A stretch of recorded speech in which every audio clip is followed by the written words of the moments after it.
Hi and welcome to the Gear Garage. My name is Zach and this is my little internet show about whitewater things. In this episode, we're going to talk about lining rafts. But before I do, I just want to give you a quick reminder. Please take a second, smash that subscribe button, hit the like. It helps YouTube know that people like this show. It helps me feel cool, and I really appreciate it. So lining rafts. I think this is something I want to do on a river when the rapids class 6, maybe it's class 5 and I'm scared, maybe it's class 3 and I'm scared, or maybe there's a log in there or some sort of danger I just don't want to do. I don't want to do the rapid with my raft. And so lining is attaching a rope to the raft and basically kind of lowering it through without people in it. Actually, sometimes people are in it. Sometimes you could have a paddler in it. I've seen that situation where somebody's paddling part of it, but the line's there for safety. But generally, there's nobody in the raft. It's just lowering an empty boat through. And every situation is different. They're usually complex, so you really want to think what you're doing through before you do it and do it calmly. And so I have a few things I think about every time. First of all, the rope on the raft is a danger. If it gets wrapped up in somebody's foot or their hand, that could cause a danger. So you want to be very good with your rope management. Keep your rope with you, coil it, let bits out, bring it in, but take careful consideration of your rope. That's one thing. You also may have to let go. Some force could be beyond your control. You have to let go of the rope and the boat goes. You want to think about what happens when the boat goes. Will it go out of sight and go down the river and you'll never see it again? Or will it get stuck on a rock to where you can get it? So be conscious of what's going to happen if you let go of the boat. And also think about what could happen to the boat with nobody in it. Could it wrap? Could it get stuck on a tree? Could you make the situation worse? So maybe don't line if you can make the situation worse. And consider portaging. Like you could portage the boat around the rapid too. The downsides of portaging are it can also be dangerous. Like multiple people carrying a heavy thing. People can sprain their ankle. They can break a leg. And so lining is safe for a lot of situations.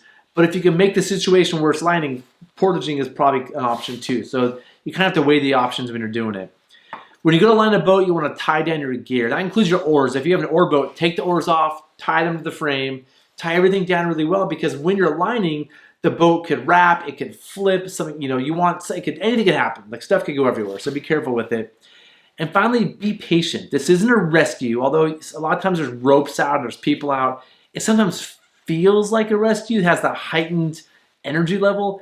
It's not a rescue. You're typically not in a rush. So because you're handling a boat in the water with ropes, you want to just take your time and be safe. So with that, I want to show some methods. There's a lot of methods here. There's a lot of techniques. But I like to break it down into 3 different types of lining situations I like to do when I'm out in the water. So the first one is just having one person with the rope to the raft. It kind of looks like that person's peeing on the raft. That person is not peeing on the raft. That's a rope. And that person's kind of lowering it down and kind of walking it like a dog, right? You're just kind of like lowering it down from place to place. And I like the situation because it's one person in control of the boat. If you can do it this way, awesome. You can't always do it this way, especially if the boat is heavy, has a lot of gear in it, or for whatever reason, this can be hard to do. If you have extra people around, it's certainly nice to have a backup. Somebody back there just to maybe grab your PFD if you need to, if you're unstable, help you out if you fall, maybe take over the rope for you, whatever. It's nice to have a backup person there. It's also nice to have a person here you're lowering the boat down too. So when you get the boat down to where you want it, somebody they can grab it. So having helpers along the way is certainly beneficial if you're doing the one-person method. I really prefer this one-person method. It's one person making decisions, thinking about the ropes. It's only one rope in the water. This is my preferred method because it's simple. Sometimes, for whatever reason, you might have 2 people having ropes. And so somebody having a rope on the stern, somebody having a rope on a bow. An advantage here is 2 people are controlling it, which is an advantage, but also a disadvantage because it's 2 people that can get in each other's way. They may also struggle communicating. So they may be doing different things that make it worse. You also have 2 ropes in the water, and if the boat does do a 360, those ropes start getting tangled and you have an absolute mess.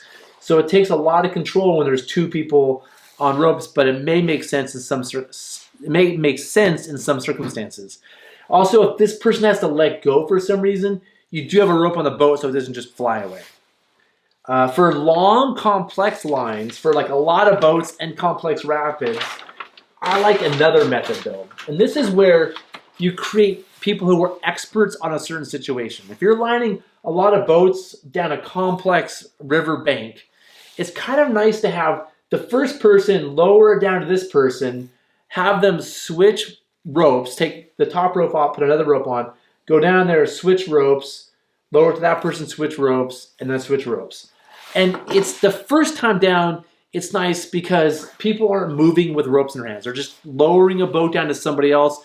They're not walking along. Now, walking along the shore with the rope can cause problems. But also, when the next boat comes down, each of these people are an expert on that situation. So this person might have gotten stuck out here, but they learned something. And the next time it's slightly better and they get it to that person better. This person learned something too, and they get it down more efficiently and safer. By the time the third, fourth, and fifth boats come down, this goes really well. There's great communication, and it's a great way, again, to get a lot of boats down a complex set of rapids or whatever. So those are some thoughts about lining. Those are my thoughts. There's no manual out there how to line boats, right? There's these guidelines I have. If you have guidelines to add, please add them in the section. If you have thoughts, other methods, I'd love to hear them down in the comments down below. But I think one thing with lining that just really keep in mind is you have a rope on a boat, and that rope can cause dangers. And so when you're doing this, you just want to be very conscientious to manage that rope.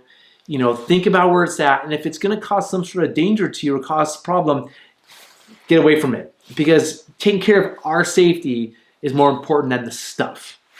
So that's it all on lining. Again, as always, I'd love to hear more thoughts, comments in the comment section below. Don't forget to like and subscribe. And yep, I'll see you next time. Thanks.